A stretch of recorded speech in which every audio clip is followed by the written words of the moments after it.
Bonjour les amis, alors je vais vous parler aujourd'hui de l'installation d'une boîte de dérivation dans la maison neuve que je suis en train de construire. Donc, je vais vous montrer un petit peu comment je m'y prends. Alors la première chose à faire pour installer une boîte de dérivation, déjà c'est de partir du plan. Donc moi mon plan le voici. Alors là je vais, vous voyez que dans la maison il y a trois boîtes de dérivation différentes. Donc une ici, une dans le cellier et une ici à la cuisine. Donc là, je vais vous montrer l'installation de cette boîte de dérivation ici. Alors, il faut regarder quels sont les éléments qui vont être raccordés à cette boîte de dérivation. Il faut faire une liste en fait de ce qu'on doit installer. Donc moi, dans mon cas, je vais avoir ici donc l'éclairage, la lumière de l'extérieur au-dessus de la porte d'entrée. Ok. Ensuite, je vais avoir ici donc ça c'est le bouton, l'interrupteur pour allumer la lumière de la porte d'entrée. Ici je vais avoir le simple allumage donc, qui se trouve dans le cellier ici avec le point de centre qui se trouve ici. Ensuite ici je vais avoir ici le 2 là, c'est un va-et-vient qui va permettre d'allumer les trois spots du salon ici, 1, 2, 3, ok.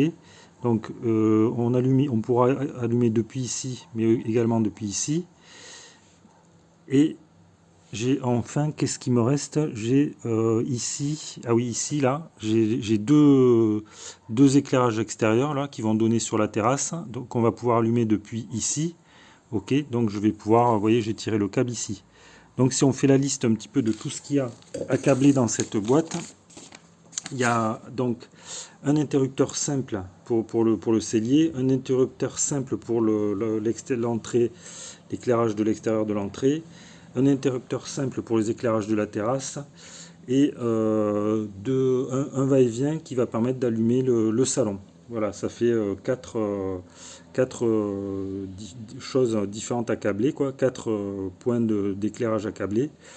Alors pour faire ça, j'ai une boîte de dérivation qui est que voici, qui est quand même un petit peu disproportionnée hein, pour faire ça quoi. C'est une boîte qui fait 170 cm millimètres de côté. Alors c'est cette partie là, ok, sur 170, donc c'est un carré, donc on peut câbler vraiment énormément de choses dans une boîte comme ça. Elle est très grosse. J'aurais pu prendre quelque chose de plus petit, mais bon, je vais la garder quand même. Comme ça, si jamais un jour j'ai des extensions à faire, j'aurai largement la place de les mettre en position. Voilà, donc je vais mettre la vidéo en pause et puis je vous reprends dans un tout petit instant, puisque pour vous montrer la suite. Alors là, je me dirige vers le cellier, ok, donc je vais positionner la boîte de dérivation donc là au-dessus de la porte d'entrée, quoi, dans ce recoin là. Je vais essayer il faut essayer de trouver des endroits où c'est pas trop visible. Alors la difficulté entre guillemets, c'est qu'il faut essayer de percer là. Il va falloir que je perce le placo, mais il faut pas percer si on a des fourrures. Donc il faut vérifier. Donc moi dans mon cas j'ai une fourrure ici et une autre là. Donc je peux percer entre ces deux interstices. Donc si vous ne savez pas exactement où sont positionnées vos fourrures, ben, vous pouvez soit vous rendre directement dans vos combles, soit vous utilisez un détecteur de métaux qui vous permettra donc de savoir à quel endroit vous pouvez percer. Voilà, donc après pour faire mon tracé, ben, je vais utiliser le niveau laser. Ok. Voilà, et de quoi tracer, un crayon. Et à partir de là, donc je vais essayer de positionner donc la boîte au centre par rapport à ce petit recoin là du cellier. Et à peu près peut-être on va dire je vais peut-être la placer à 10 ou 15 cm depuis le bord là. Voilà. Ok, donc alors pour ce faire, ben, je vais déjà commencer par faire des repères en bas là. Je vais faire deux petits repères ici, mettons à 15 cm de part et d'autre là de la porte. À partir de là, je vais pouvoir mettre en place mon niveau laser. Ok. Voilà, je mets mon niveau laser Bon, là, j'ai pas fait les tracés, mais c'est pour vous montrer un peu comment je m'y prends, quoi. Voilà. Et là, je vais donc, à partir de ces repères-là, je vais me positionner, mettons, bon, au centre, là, au centre du trait, du trait qui est au plafond, là, quand il sera bien aligné. Et à partir de là, je ferai mon tracé au laser, quoi, au crayon. Puis, une fois que j'aurai fait ce tracé, je pourrai procéder à la découpe. La découpe du placo, ben, j'utilise une scie sabre, je crois que ça s'appelle. Donc c'est ça. Donc c'est un outil de plaquiste en fait. Et avec ça, ben, on perce, on découpe. Et alors évidemment, il faut découper à la bonne taille par rapport à votre boîte de dérivation. Donc moi, la mienne, elle fait 170 par 170. Donc c'est une grosse boîte en fait. Et voilà. Donc je vous reprends dans un petit moment. Bon alors là les amis, j'ai posé le niveau laser. Là. Vous voyez, j'ai fait quelques repères. Ici, à environ 15 cm de part et d'autre du mur, en retrait là. Et j'ai posé mon laser. J'ai vérifié que j'ai pas de fourrure qui arrive à l'endroit où je dois positionner la boîte. Donc, ce qu'on peut faire là, c'est... Donc vous voyez que j'ai fait un petit trou dans le plafond là pour voir un peu où je tombais là-haut, parce que parfois on a des mauvaises surprises. Donc on va aller jeter un petit coup d'œil vite fait.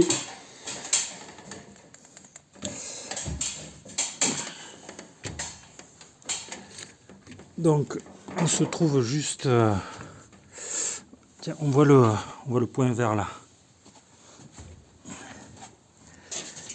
Donc voilà. Donc ma boîte elle va venir ici.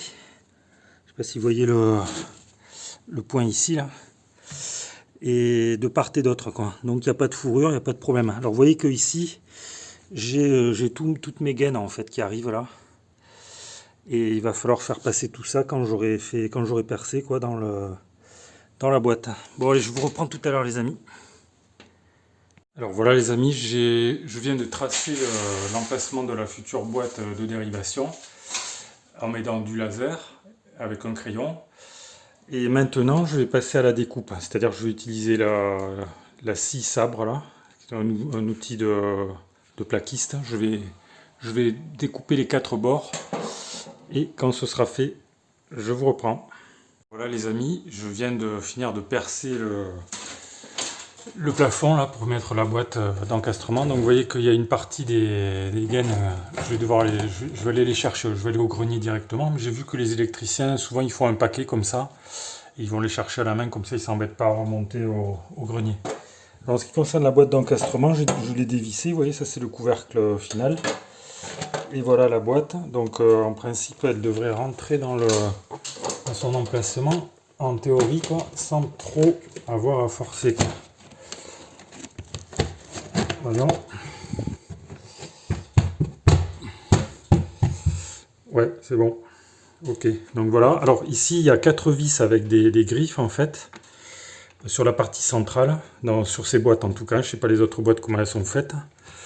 Et il faut, pour mettre en place la boîte définitivement, il faut visser ces vis. Puis après, on remet, une fois qu'on a fait son câblage, évidemment, on remet le couvercle. Là, il y a 4 petites vis comme ceci. Voilà, aux angles. Et après, on voit presque plus rien, quoi. Voilà, donc on continue. Alors voilà les amis, j'ai sorti toutes les gaines du grenier, là.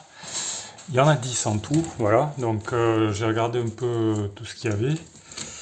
Donc elles sont longues, mais c'est pas tellement un souci puisque je les repousserai. Hein.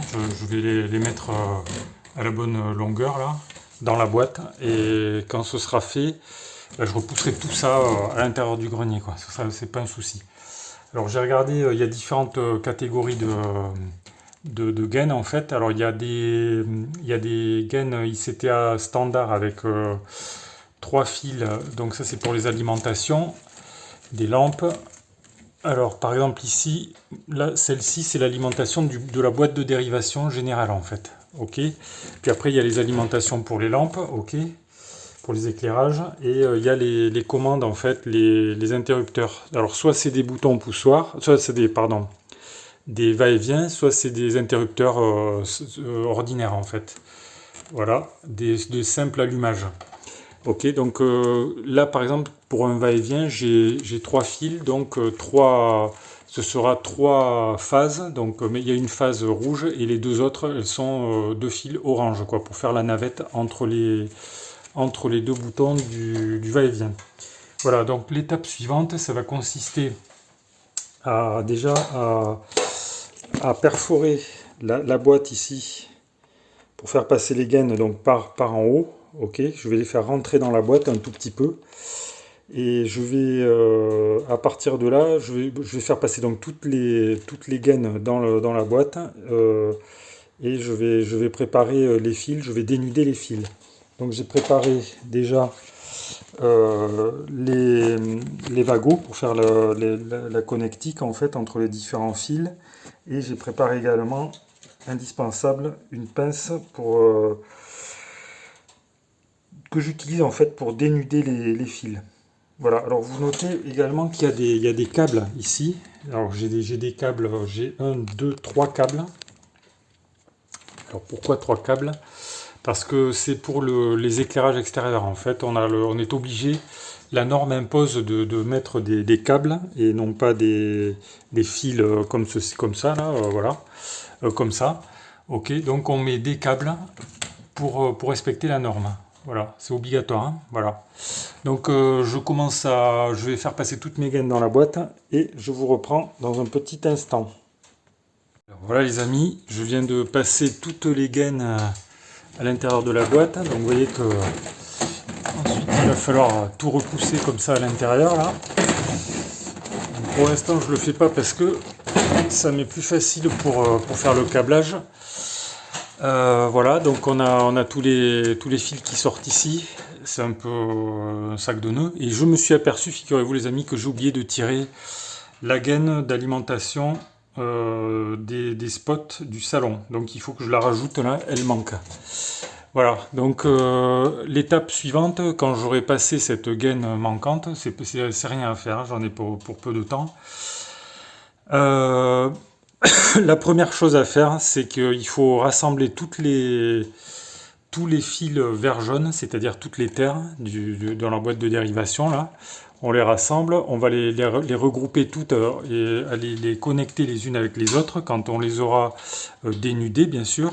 Donc pour les connecter, on utilise des wagots ou soit de la marque Vago, soit d'autres marques. Il y a d'autres possibilités quoi, qui sont moins pratiques, moins faciles à utiliser, mais qui font très bien l'affaire quand même.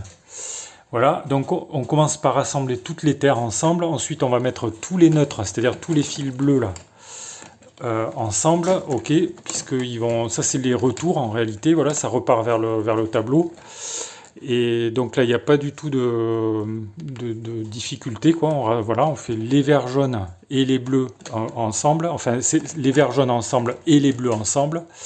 Et ensuite, on va pouvoir s'occuper de rassembler tout ce qui concerne les phases, c'est-à-dire les fils rouges, mais on peut avoir également des fils marrons ou les fils orange. Là, les 2 fils orange, typiquement, il s'agit de navettes, c'est-à-dire pour faire les va-et-vient. Donc c'est toujours des phases, hein, mais les couleurs peuvent varier. Les seuls fils pour lesquels les couleurs ne varient jamais, c'est le neutre, c'est-à-dire le bleu, et le vert jaune, c'est toujours les mêmes couleurs, sans jamais aucune exception. Alors, vous notez que, en fait, j'ai essayé d'être un peu logique en rassemblant les différents fils, c'est-à-dire que j'ai mis côte à côte, par exemple, les fils qui vont permettre de connecter, je sais pas moi, l'interrupteur ici, celui-ci là, ce simple allumage du cellier. J'ai rassemblé tout ce qui concernait les va-et-vient à peu près au même endroit, au même emplacement, quoi, pour pouvoir mieux m'y retrouver. Et notez que les étiquettes, elles sont à l'intérieur. Elles sont pas à l'intérieur de la boîte, mais elles seront dans le grenier, quoi. Alors c'est une certaine manière de faire. Je pense qu'il y a beaucoup d'électriciens qui vont plutôt mettre des repères à l'intérieur de la boîte, quoi, pour pouvoir s'y retrouver si jamais ils veulent y revenir, sans avoir à tout démonter, quoi.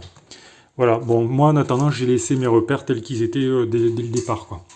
Voilà, je vais installer la gaine qui me manque et je continue. Alors voilà les amis, vous voyez, j'ai rassemblé ici avec des wagots là, avec des dominos si vous préférez, toutes les terres, donc tous les verts jaunes d'un côté et tous les neutres de l'autre. Et maintenant, vous voyez qu'il me reste, il va me rester quoi? Il me reste tous les fils, toutes les phases, quelle que soit leur couleur. Donc les phases, les rouges ou oranges ou marron là, dans le cas de ces câbles qui vont alimenter les lumières extérieures. Donc maintenant, il y a deux cas qui se présentent. Soit j'ai des simples allumages, comme par exemple cet allumage ici du cellier qui va allumer la lumière du cellier, ou alors j'ai des va-et-vient, j'ai un va-et-vient. Dans le cas d'un va-et-vient, il va falloir faire passer les navettes, et donc le câblage est un petit peu différent. Donc je vais vous montrer, je vais d'abord commencer par les simples allumages, et après je m'occuperai du va-et-vient. Bon, alors là les amis, je viens de brancher l'interrupteur du cellier qui va allumer cette lampe là. Voilà, j'appuie sur l'interrupteur et ça marche. Ok. Voilà, donc je vais vous expliquer un peu comment ça fonctionne, comment j'ai branché. Et avant ça, je vais aller débrancher, éteindre le générateur.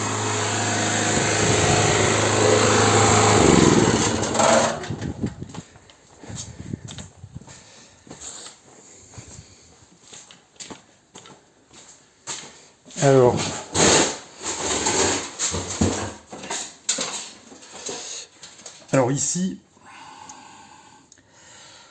donc ici j'ai l'alimentation générale ici, hein, qui arrive là, ok, au coin là. Donc j'ai ce rouge ici qui va aller sur ce wagot là, voilà, un premier fil.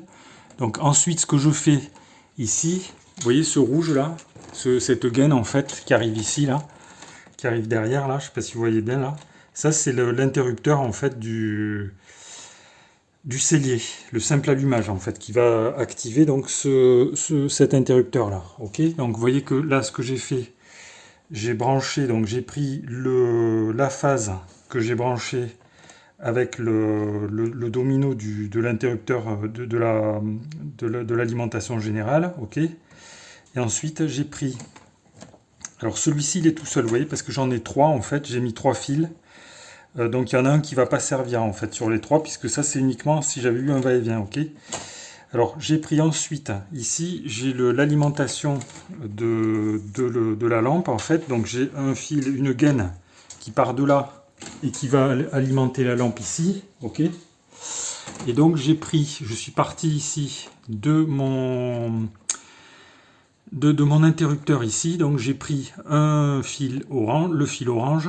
Et j'ai pris le retour de lampe, le rouge ici, qui va donc alimenter la lampe quand l'interrupteur est ouvert et qui ne l'alimente pas quand c'est fermé. Voilà les amis, le branchement d'un simple allumage. Vous voyez que c'est pas hyper compliqué quoi. Alors maintenant il y a un autre cas de figure qui se présente, c'est le cas des va-et-vient. Donc je vais le faire et puis je vais vous montrer. Alors je viens de connecter les va-et-vient là du salon. Ok, ce sont ces trois fils là. Je vais vous expliquer comment je m'y suis pris, mais d'abord je vais vous montrer le fonctionnement. Vous voyez, ça allume ces trois spots. Alors voilà les amis, j'ai connecté donc les va-et-vient.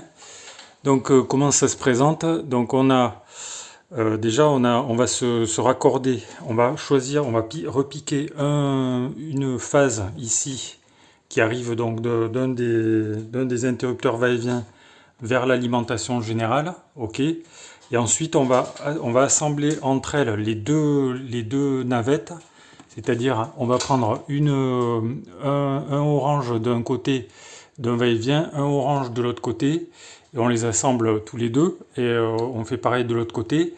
Et ensuite avec le fil rouge qui reste, on va l'assembler avec la phase donc d'éclairage de la lampe en fait qui se trouve ici, vous voyez, donc ce qui fait qu'au final on a les deux phases ici qui sont reliées ensemble, les deux navettes ensemble, et ça permet d'actionner le va-et-vient Donc là, dans mon cas, il s'agit des va-et-vient qui se trouvent... alors, il y en a un qui est ici, donc ils doivent allumer ces 3 spots. Voilà, un ici, et l'autre qui se trouve ici.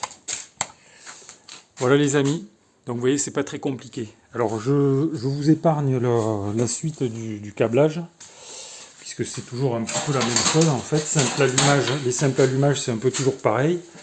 Donc je vais pas vous faire toute la boîte, hein. Donc ça ce sont des simples allumages pour les lumières extérieures. Donc après ce qu'il faut faire en fait c'est remonter tout ça là, tout ce paquet de gaines, on le remonte dans le grenier. Voilà, les fils qui débordent, on les range le plus proprement possible à l'intérieur de la boîte. Voilà, là j'ai pas de souci parce que c'est vraiment une très grosse boîte de dérivation. Et une fois qu'on a fini tout ça, qu'on a fini de câbler, ben, on n'a plus qu'à reposer le...